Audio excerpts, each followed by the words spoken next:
ressourcerie de l'écrivain. On se retrouve aujourd'hui pour une petite vidéo que je pense faire tous les ans. Je crois que c'est la troisième fois que je fais cette vidéo. C'est le Mid-Year Freakout Book Tag qui fleurit pas mal là, depuis le mois de juin là, sur YouTube. Et je l'ai vu sur Instagram également.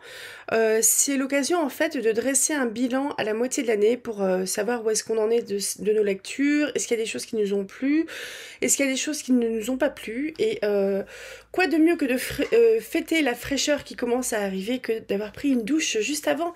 Donc je vais avoir le plaisir de sécher devant vous et de vous expliquer un petit peu qu'est-ce que j'ai lu de très cool et de peut-être moins cool aussi cette année.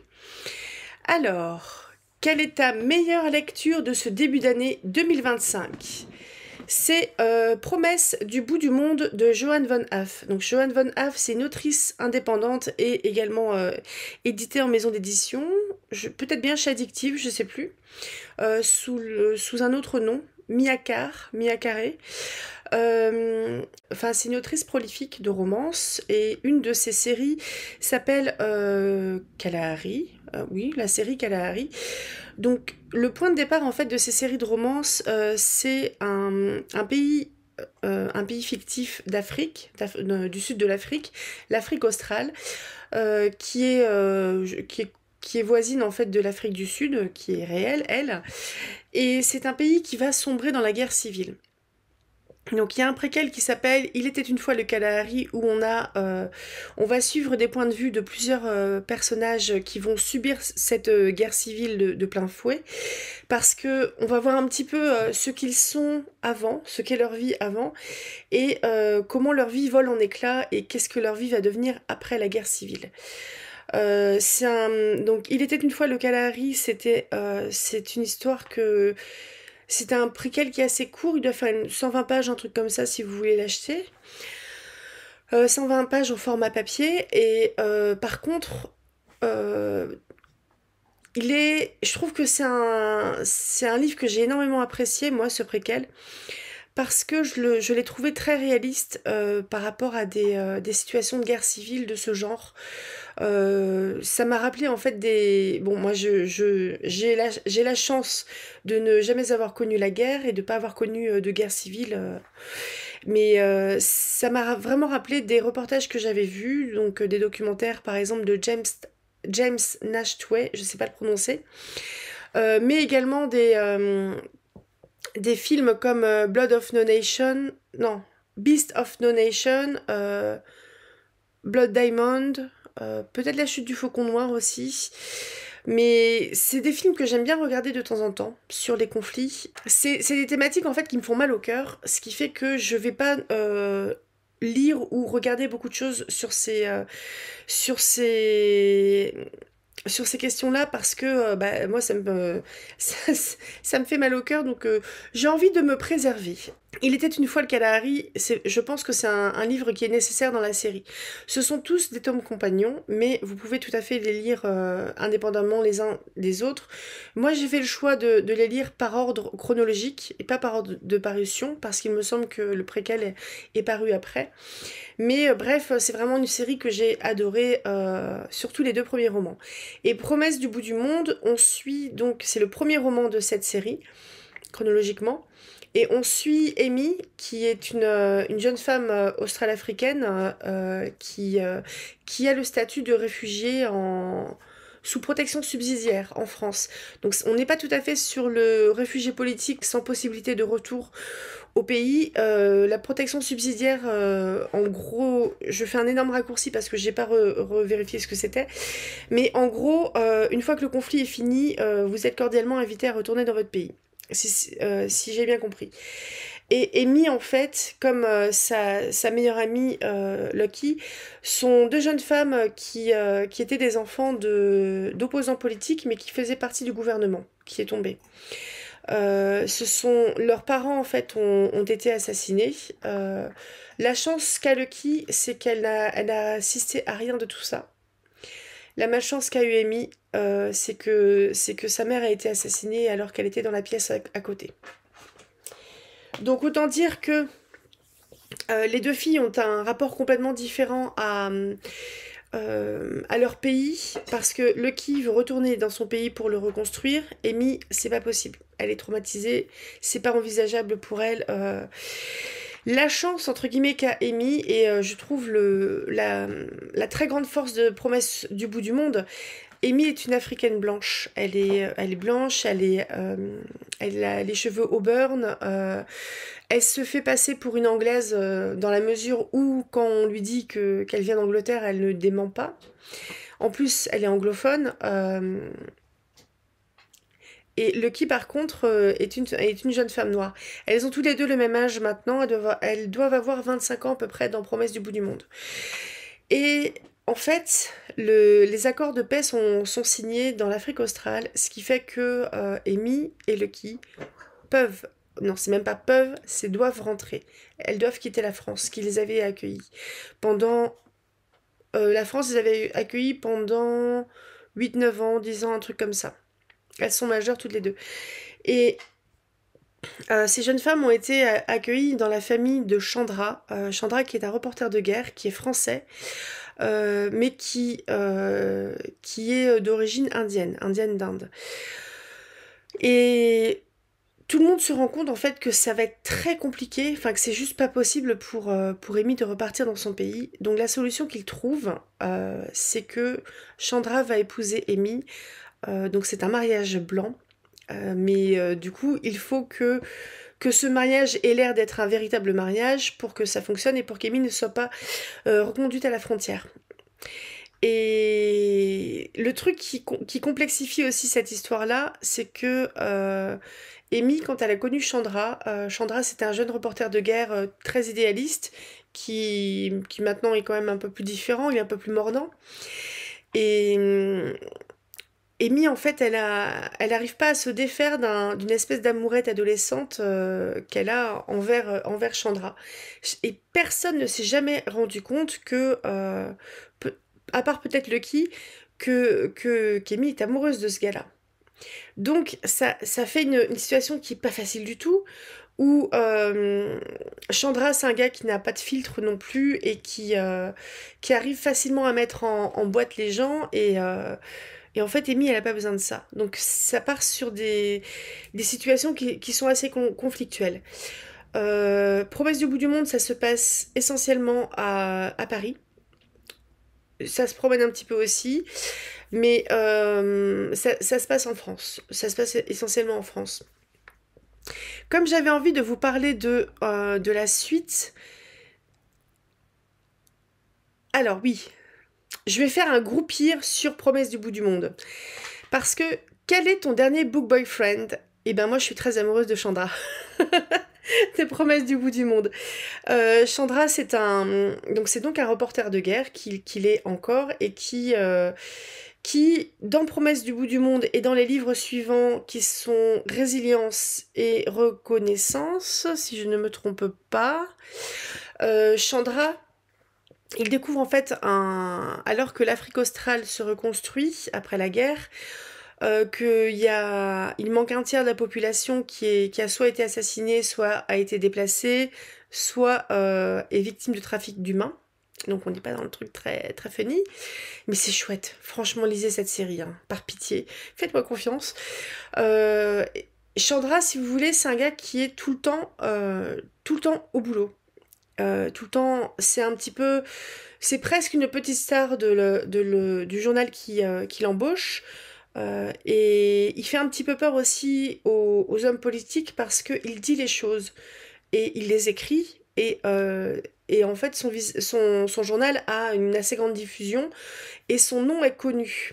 Ce qui veut dire que quand il y a un petit scandale là qu'on essaye d'étouffer tranquillement, gentiment, par exemple à base de trafic d'humains, si Chandra il trouve, il prend son mégaphone en gros. Donc Chandra, moi le reporter de guerre, j'ai déjà lu un bouquin de Patrick Chauvel, qui s'appelle Reporter de guerre et Sky. Je vous mettrai aussi les liens en barre d'informations. C'est très intéressant et je citerai aussi James Nachtwey et je citerai aussi comme bouquin Des hommes d'image. Je vous les mettrai en barre d'informations si vous êtes intéressé par les reporters de guerre. Et outre ça, Chandra, c'est un gars qui est donc très sûr de lui, donc tout l'inverse d'Amy en fait. Il est très sûr de lui, il a pas de filtre, mais quelque part en fait, il est super maladroit dans les relations humaines parce que il est trop sûr de lui et qu'il va peut-être un peu trop vite en fait à tirer des conclusions. Et ouais, moi j'aime bien. J'aime bien. Moi je suis amoureuse. Et qu'est-ce qu'il y avait d'autre aussi? Donc le dernier livre qui m'a fait pleurer, donc c'était Résilience de Johann von Haff. Et Résilience, c'est le tome 2, c'est au sujet de Lucky. Donc Lucky, c'est la meilleure amie d'Amy. Donc Lucky qui a été aussi réfugiée sous protection subsidiaire en France et qui, elle, contrairement à Amy, voulait repartir dans son pays pour le reconstruire, sachant que elles ont vécu quasiment 10 ans en dehors de leur pays. Elles sont bilingues, voire trilingues, parce qu'elles parlent anglais, elles parlent la langue de là-bas. Je me souviens plus du nom de la langue de là-bas. Elles parlent français. Amy est ingénieure et en fait, elle a toujours voulu, ça a toujours été son but de retourner dans son pays pour le reconstruire. Sauf que, arrivé là-bas, il y a tous les traumas qui remontent. Tout qui va lui péter à la gueule et je pense qu'elle n'avait pas du tout anticipé la chose. Et j'ai trouvé vraiment son histoire très intéressante aussi. Parce que donc on est quasiment sur un espèce de huis clos chez Lucky parce qu'elle est dans un complexe en fait, un complexe immobilier, je pense qu'on peut dire. C'est que comme le pays a été détruit, euh, pour attirer ce tiers de la population ou ce quart, je sais plus, qui a disparu ou qui est mort, enfin pour attirer les survivants, en gros, faut reconstruire le pays. Ce qui fait qu'elle participe à la construction d'une ville un petit peu éloignée de la capitale et qui est dans le désert et qui est pas très loin de l'Afrique du Sud.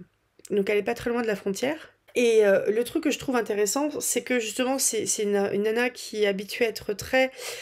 elle est très indépendante, dans la mesure où elle avait un copain, par exemple, en France, mais comme elle savait qu'elle allait repartir au pays, ils ont arrêté leur relation. C'est une nana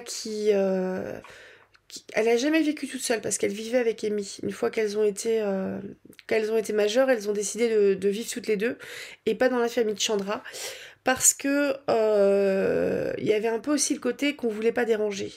Et ça, c'est un côté qui est très important chez Amy et qui est aussi important chez Lucky.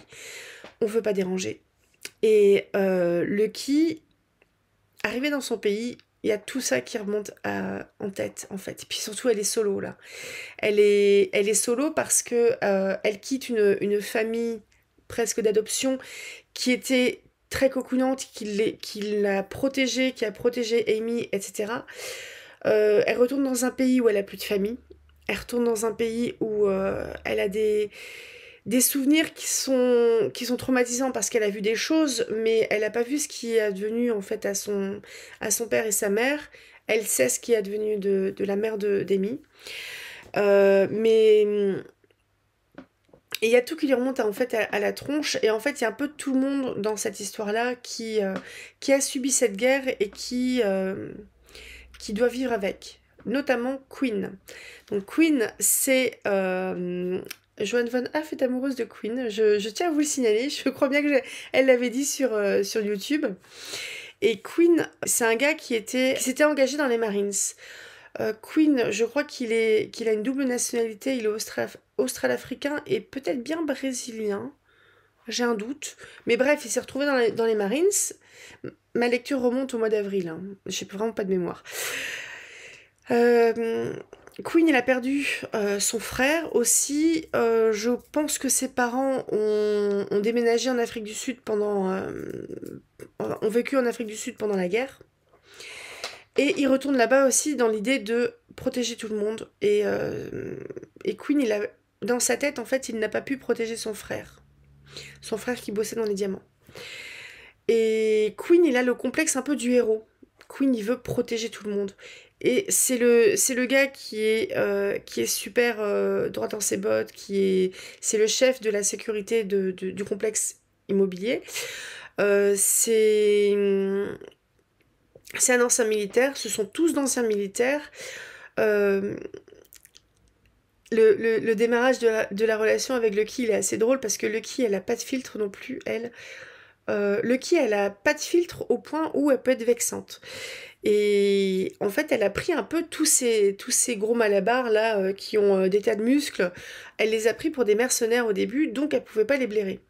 Et Lucky, en fait, une fois qu'elle a un a priori sur quelqu'un, faut lui prouver en fait qu'elle a tort. Et ce qui fait que le démarrage aussi de cette relation est assez conflictuel. C'est d'un côté, elle est drôle, enfin elle est touchante quoi aussi, Lucky. Et j'ai adoré cette histoire aussi.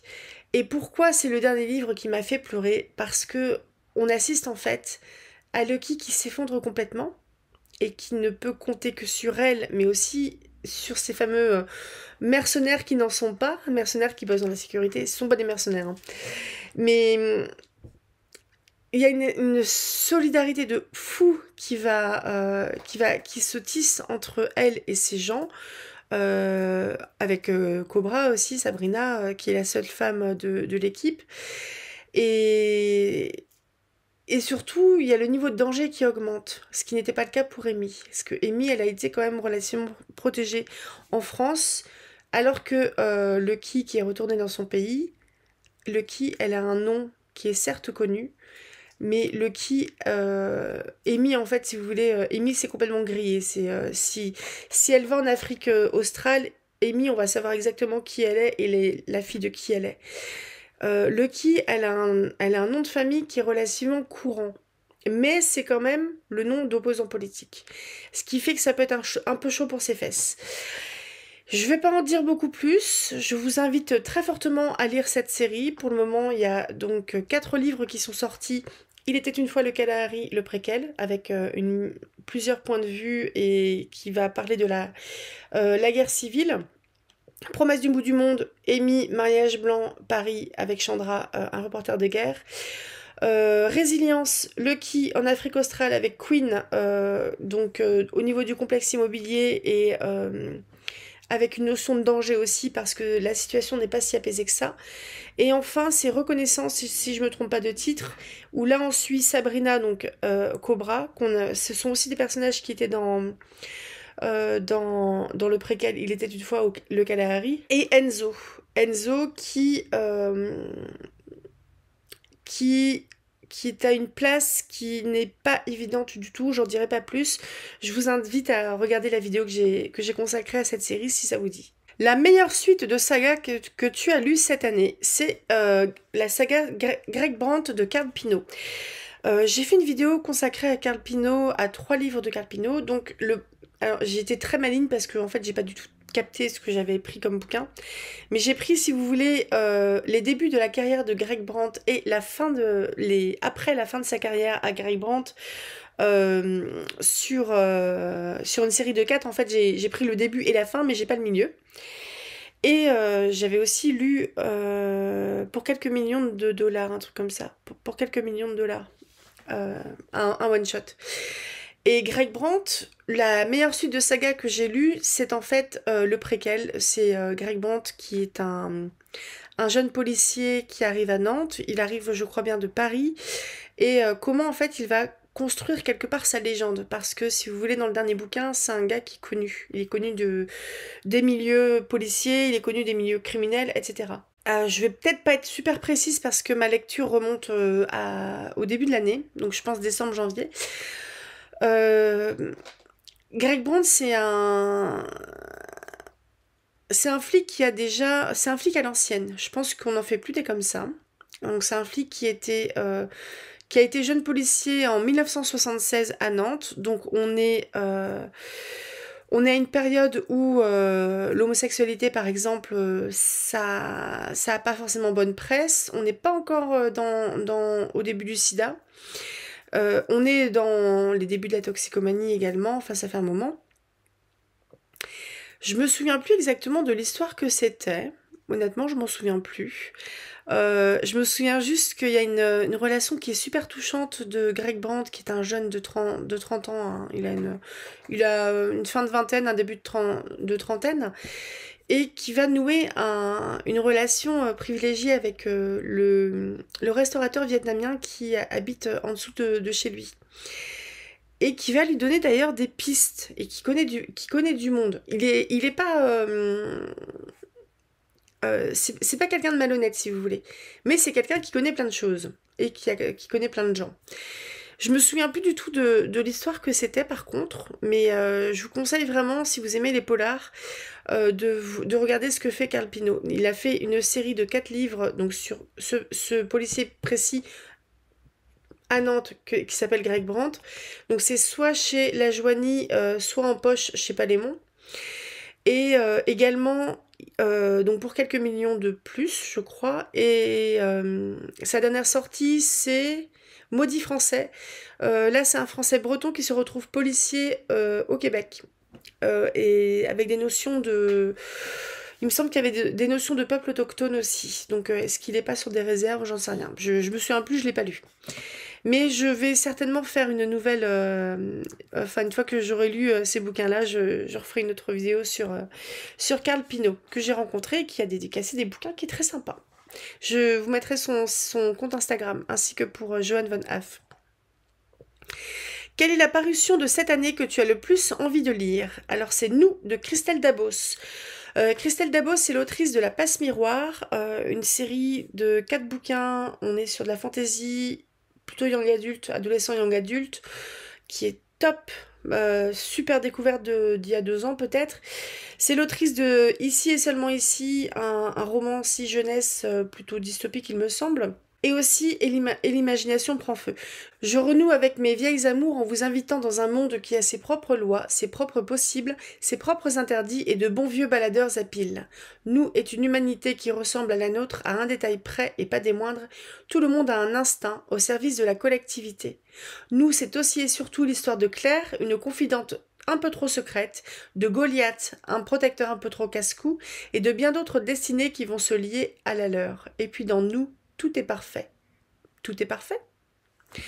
Donc, j'ai pleinement confiance en Christelle Dabos et en mes propres goûts littéraires, je vous avouerai, pour... Enfin, je suis sûre que c'est top. Quelle est la prochaine parution du 2e semestre 2025 qui te tente le plus? Alors, à la période d'Halloween 2025, il y a The Amulet de Michael McDowell qui va sortir aux éditions Toussaint Louverture. Monsieur Toussaint Louverture. Le prochain Michael McDowell, L'Amulette, sortira pour Halloween. C'est son tout premier roman et un exercice de style macabre totalement débridé. Soyez prêts, ça va trancher, bisous sanglants. Donc c'est ce que disait Monsieur Toussaint Louverture il y a 15 semaines sur Instagram. Quiconque la possède doit tuer et être tué. Ça promet. Donc j'ai hâte de voir ça aussi. Parce que j'ai adoré en fait. J'ai écouté Cathy, j'ai acheté Babylon Blue Babylon, je sais plus.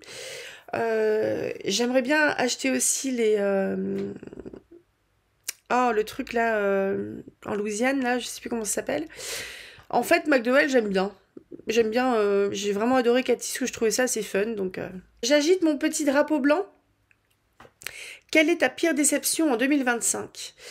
Je voulais lire une série de bikers de Fleur Anna. Je ne sais plus comment s'appelle cette série d'ailleurs.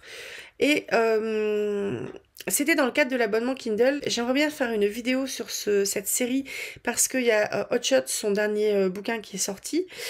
Tout ça pour dire que je suis assez mitigée sur l'ensemble de l'histoire, mais Blade particulièrement, je l'ai trouvé, j'ai un peu peiné à le lire. Pourquoi?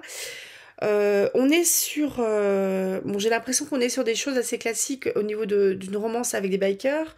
On est avec des bikers qui sont pas très sages, qui sont du coup du côté de la délinquance, et donc un milieu qui est difficile, qui est violent. Et j'ai eu du mal avec avec cette histoire en particulier. Parce que il se passe une agression qui est violente, qui va, dont la résolution en fait va courir sur tout le long des bouquins. À savoir que là où j'en suis, j'ai pas lu Hot Shot, le dernier sorti. Je sais plus si c'est le dernier ou c'est juste le dernier sorti. Mais on sait pas exactement qui c'est qui. Enfin, il y a une histoire de traître, on sait pas exactement qui c'est, etc. Et c'est une enquête qui va avoir lieu tout du long. Et Blade, c'est le love interest masculin qui va être en fait en couple avec cette jeune femme qui s'est fait agresser. Je m'attendais vraiment à lire autre chose que la série de bikers, les Killing Vipers de Sarah Fay. Je voulais lire un autre truc en fait tout simplement parce que j'aime bien, puis c'est un peu la petite lecture cool, truc qui fait un peu le frisson quoi, enfin ça peut être super cool une romance avec des bikers. Et là en fait il y a plein de trucs où Blade pour moi c'est un gros con, mais c'est pas évident de pas en dire beaucoup. Je le trouvais vraiment je pense pas que ce soit une maladresse de Fleur Anna, parce que Fleur Anna, c'est une autrice auto-éditée qui a quand même du succès, hein, qui a une jolie communauté, etc. Mais celui-là, j'ai pas accroché. J'ai peut-être pas accroché aussi parce que j'ai enchaîné la série Kalahari de Johan Van Haff avec la série des bikers de Fleur Anna. Donc je suis passée d'un truc que j'ai adoré à un truc que j'ai pas aimé. Mais après, il y a des livres que j'ai beaucoup plus appréciés, des couples que j'ai beaucoup plus appréciés par la suite. Mais celui-là, disons que je me suis accrochée, je me suis un peu entêtée, mais... Bref, mais je vais quand même le finir. Ce qui veut dire que y a quand même des choses qui m'ont plu, sinon j'aurais arrêté et je serais passée à autre chose. Parce que j'arrête et je passe à autre chose, pas mal de bouquins. Notamment des trucs américains sur Kindle. Quelle est la meilleure surprise de l'année? C'est le recueil de nouvelles Rendez-vous avec la nuit, qui est un recueil de nouvelles de 54 auteurs différents sur la thématique de la nuit, avec plein de genres différents. Et jusqu'à présent, j'ai lu à peu près la moitié. C'est dans le cadre d'un partenariat. Il faut que je me bouge les fesses là pour lire la suite et puis créer du contenu sur Instagram et sur YouTube. Mais je pensais que ça allait me lasser parce que ça fait quand même 54 nouvelles. C'est quand même assez important. Et je trouve que dans l'ensemble, c'est quand même très quali. Alors, quand je dis dans l'ensemble, c'est qu'il y a forcément, dans cette masse de nouvelles, il y a forcément des choses qui vont plus vous parler et d'autres moins. Donc ça a été le cas où il y avait... Mais globalement, c'est quand même très bonne qualité. C'est une lecture qui est gratuite, que vous pouvez télécharger sur Amazon. Et c'est aussi dans la... Je crois que c'est dans l'abonnement Kindle, il me semble, mais c'est gratuit de toute manière. Vous pouvez Je vous conseille très fort d'aller le lire sur Amazon et puis vous allez en bouquiner une ou deux par-ci par-là et c'est super agréable. Il y a de très jolies plumes. Il y a plein d'auteurs que j'ai envie de découvrir et puis très belle découverte et des très belles rencontres aussi sur le web. Que demander de plus? Quel est ton auteur préféré découvert cette année? Alors là, pour tricher et pour pas redire Johan Van Haff, parce que sinon je vais continuer à chanter ses louanges tout du long, là je vais le dire Aurélie Wellenstein, parce que lors des Mystériels de Redon, qui est c'est un petit festival du livre, surtout axé imaginaire, qui est dans les abbatiales de Redon. J'ai rencontré plusieurs auteurs de l'imaginaire. J'ai rencontré l'éditrice des Trois Nornes, j'ai rencontré Aurélie Wallenstein, Stéphane Beauverger, si je me trompe pas de prénom, et Morgan of Glencoe. Donc j'ai acheté des bouquins à tous ces gens-là. J'ai pas acheté de livre de Lorraine Bellès, mais j'ai acheté un livre des éditions des Trois Nornes. J'ai un tout petit peu commencé à lire, mais genre 3 pages de Aurélie Wallenstein, et là je me suis dit, oh, on va se poser et on va lire ça tranquillement parce que je pense que je vais adorer. La plume, la manière dont c'est écrit, je crois que j'ai même pas lu un chapitre, hein. Mais bon, j'avais pas mal de textes à lire là dans le cadre des comités de lecture ou du travail, ce qui fait que je préfère me poser vraiment pour l'apprécier. Ensuite, Quel est ton nouveau personnage préféré? Alors pour le moment, ça n'est pas encore le cas, mais je présume très fort que Fanny Price de Mansfield Park et de Jane Austen va devenir un nouveau personnage préféré. Et pourquoi je le présume très fort? C'est parce que j'ai rencontré ce personnage-là dans une adaptation, je sais plus de quelle année c'est, je vous mettrai le lien en barre d'informations. Et c'est un personnage qui est très... Fanny, c'est la cousine pauvre d'une famille qui va être accueillie par un oncle et une tante.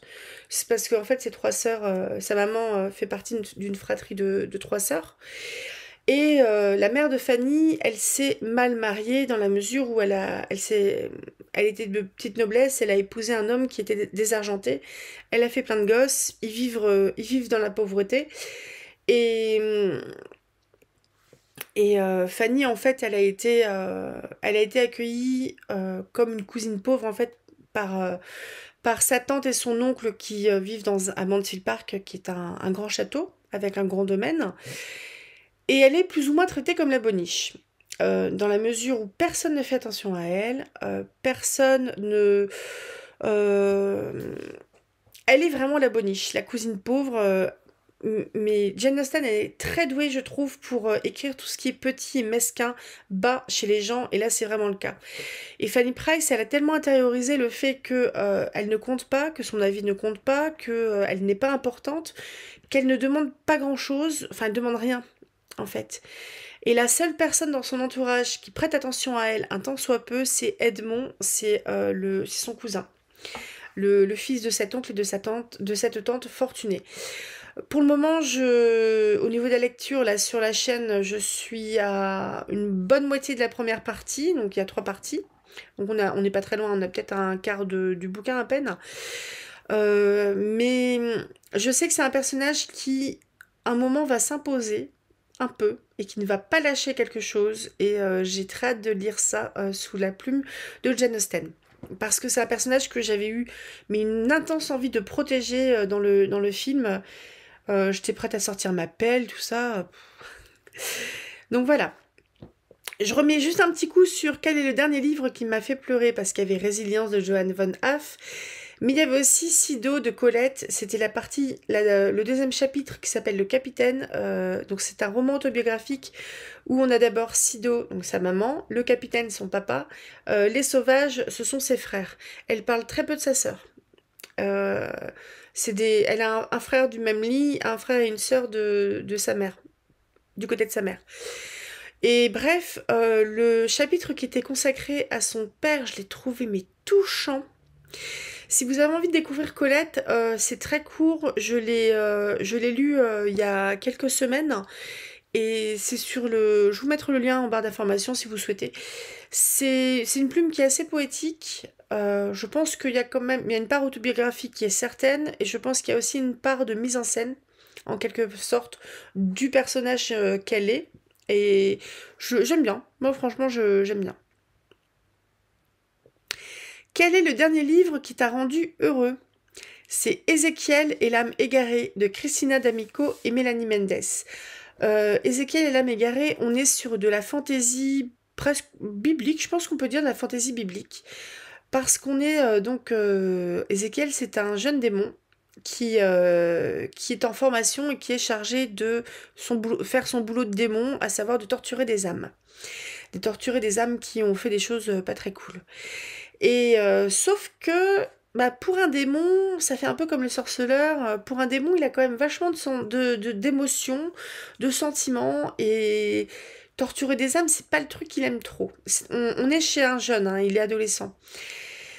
Et il va découvrir plein de choses. Il y a une quête, c'est un bouquin qui va être sur une quête d'identité. C'est un livre qui va parler des relations familiales. Il y a un world building qui est super intéressant sur tout ce qui est enfer, démons, anges, leur hiérarchie, leurs relations, comment ça fonctionne avec les humains.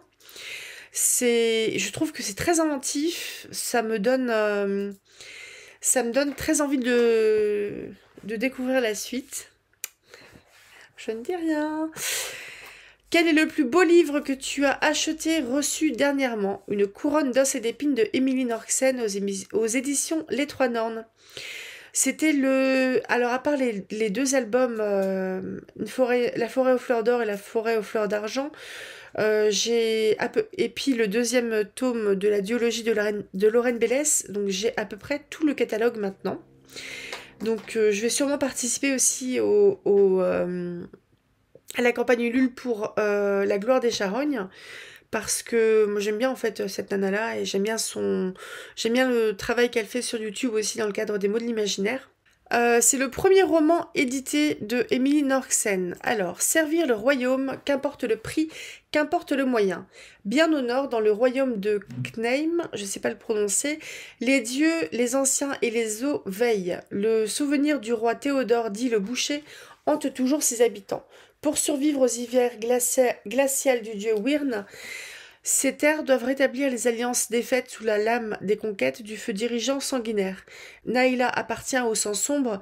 La chamane l'a désignée ainsi lors de son rituel de passage. Corbeau, elle devra devenir. Elle doit rejoindre cet ordre de femmes pour devenir les yeux et les oreilles du roi des eaux, Ingvar le Juste. Guidée par la reine des corbeaux, Frière Agne, Naïla devient Na, son héritière. J'ai certainement prononcé tout de manière assez catastrophique, vous m'excuserez. Mais bref, c'est une plume que j'ai trouvée jolie. Et j'aime bien en fait le travail éditorial de cette maison d'édition, donc Youpili, allons-y. Et je pense que de toute façon cet été, là, j'ai envie de repartir aussi sur de la lecture, plus loisir, plaisir pour moi. Donc je vais y aller à fond les ballons. Et ça va être plus cool là de toute façon. Parce qu'il y a un des comités de lecture où c'est fini. Quel est le prochain livre que tu veux absolument lire en cette fin 2025? Donc c'était le prochain Loftunger Club. Le Loftunger Club avait fait... je sais plus si c'est pas eux qui m'avaient contacté. Parce que oui, c'est eux qui m'avaient contacté pour un service presse pour leur 3e tome. Donc c'est une petite maison d'édition toulousaine, il me semble, qui propose du pulp. Donc on est sur la littérature populaire, qui est plutôt de l'imaginaire, mais aussi de la littérature de genre. J'avais lu, moi, Les Feux de la Révolte, que j'avais... Donc c'était 10... Ça devait être 12 nouvelles, je crois. 10 nouvelles ou 12 nouvelles, je me souviens plus. Et le prochain... Donc il y a déjà 2 de sorties, et celui qui est sorti là, c'est Des autres lointains. Mais en fait, je pense que je vais les acheter. Je vais les acheter en numérique ou en vrai, et puis voilà. Et en plus, ils ont terminé leur campagne Ulule de manière, correctement. Ils ont rempli leurs objectifs. Donc, Des autres lointains, ça me dit bien.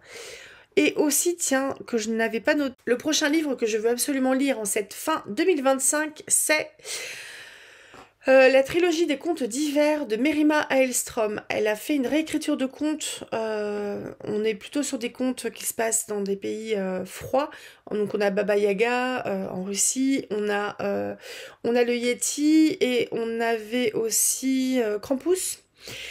Et donc plutôt des contes hivernaux, de la neige, etc. Et qui abordent en fait des thématiques pas faciles. Merima Haelstrom, elle a une campagne Ulule qui est en cours, qui finit jeudi normalement. Le test de la page 99 pour contes et légendes d'hiver. L'abominable homme des neiges. Donc là, c'est le test de la page 99, donc c'est un extrait de la page 99, qui représente plus de la moitié du roman, parce que c'est 3 novellas en fait. Kiran était parti depuis plusieurs heures. Ses jambes lui faisaient de plus en plus mal à mesure qu'il montait, car le dénivelé était important. L'air se raréfiait et le froid se faisait plus mordant. Il ne le pensait pas encore vraiment, mais il savait que les choses sérieuses commenceraient quand il s'arrêterait. Toutefois, il continua inlassablement, ignorant les brûlures dans ses cuisses et les picotements sur ses joues alors que le vent se levait. La bouche et le nez derrière une épaisse écharpe de laine, il sentait son souffle haletant lui réchauffer le visage, pour l'instant. Les moufles qu'il avait achetées au vieil homme à Kianjin-gompa épargnait ses doigts des engelures, pour l'instant. Passé le stade de la douleur intense et le moment où une personne non entraînée ne tiendrait plus, Kiran, en sportif habitué, fit un pas supplémentaire. Elle a écrit sur des violences domestiques, c'est la réécriture de contes. On est sur des récits à la troisième personne qui vont parler de résilience, de récits psychologiques, des ambiances sombres et plutôt pour un public 16 ans et plus. Pour tout vous avouer, je bêta-lis un petit peu Mérima Hellström. Et en fait, ce que j'ai lu d'elle, ça m'a totalement convaincue de lire tout ce qu'elle a écrit. Donc foncez, foncez. Je vais m'arrêter là parce que je suis arrivée au bout du questionnaire là sur le Mid-Year Freakout Book Tag. J'ai bien tout ça là, Mid-Year Freakout Book Tag, voilà. Je vous mets tout ça en... Enfin, je vous mets tous les éléments dont vous avez besoin en barre d'informations si vous voulez aller creuser un petit peu. Je vous mettrai aussi le lien de Mérima Hellström en barre d'informations. Allez jeter un œil parce que là, il reste pas beaucoup de temps et si on veut que cette campagne réussisse, en fait, faut aller mettre un peu de sous-sous. Et non, mais franchement, elle écrit vraiment très bien. Elle a une très belle plume. On est loin de choses qui sont moralisatrices comme on peut en lire. Enfin, moi, ça me saoule un peu quand il y a des choses qui sont moralisatrices. C'est pas le cas chez elle, je trouve pas. Les thématiques sont abordées de manière intelligente. C'est une écriture qui est très fine. Allez-y. Et sinon, à tout bientôt, à samedi, pardon, pour la prochaine nouvelle de Sherlock Holmes, donc des aventures de Sherlock Holmes, à dimanche pour les chapitres suivants de Mansfield Park de Jane Austen, et mercredi prochain, je sais pas encore ce que je ferai, on verra. Salut!